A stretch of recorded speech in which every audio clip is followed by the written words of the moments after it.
2, let's stop the Lake Okeechobee discharges. From January 1st, 2016 through this morning, 225 billion gallons of polluted water have been released from Lake Okeechobee east into the St. Lucie River and into our estuary. 549 billion gallons of polluted water have been released west out the Caloosahatchee River to southwest Florida. These discharges have left in their wake destroyed estuaries, polluted water, closed businesses. In fact, this summer, water on the East Coast had toxic algae blooms that look and smell like putrid waste. Imagine this in Florida, and I'm a native Floridian. I was born in West Palm Beach, Florida.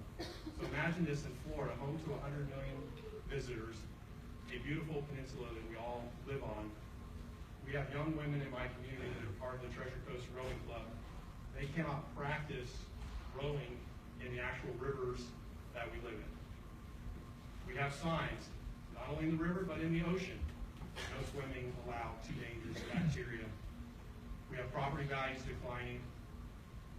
Is this really the best we can do in the United States of America in 2016, that when Lake Okeechobee rises to 15 and a half or 16 feet, with all the technology, with all our scientists, with all the brilliance that we have, here's our solution.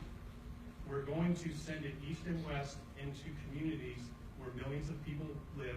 We're going to destroy the seagrasses, we're going to destroy the oyster beds, and we're going to create algae blooms. And this is the best we can do. We have no options. I refuse to accept that. I think we can do a lot better than that.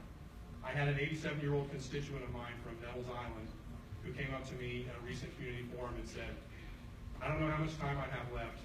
I'm counting on you to find a solution. So together, I believe we can address a plan, and here is a rough outline.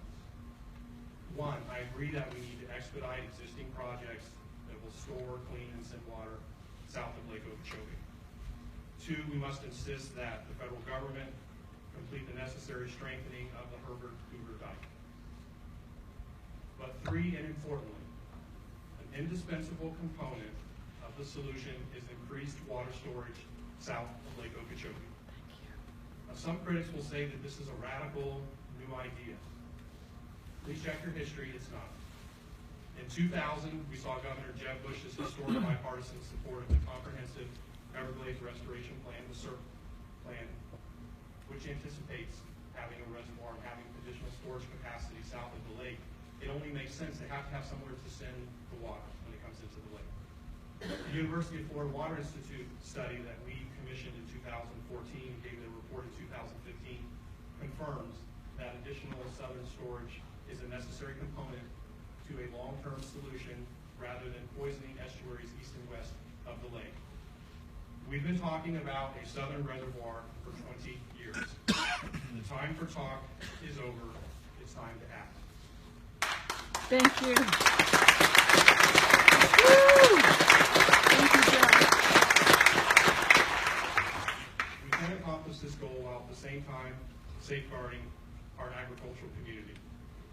I know and understand the agricultural community. I grew up in West Palm Beach. I was, as I mentioned, I'm the oldest of 7 boys. We frequently went out to Okeechobee, to Belglade, to Clewiston, to South Bay, to Pahokee. I now represent Pahokee in Senate District 25. We can find a solution to the discharges that respects and honors our agricultural community. Yes. Issue number 3, let's not criminalize adolescents. In 1980, my friends and I were supporting Ronald Reagan for the Republican nomination for president in the Florida primary, and he was running against George Herbert Walker Bush. And some of you know that I grew up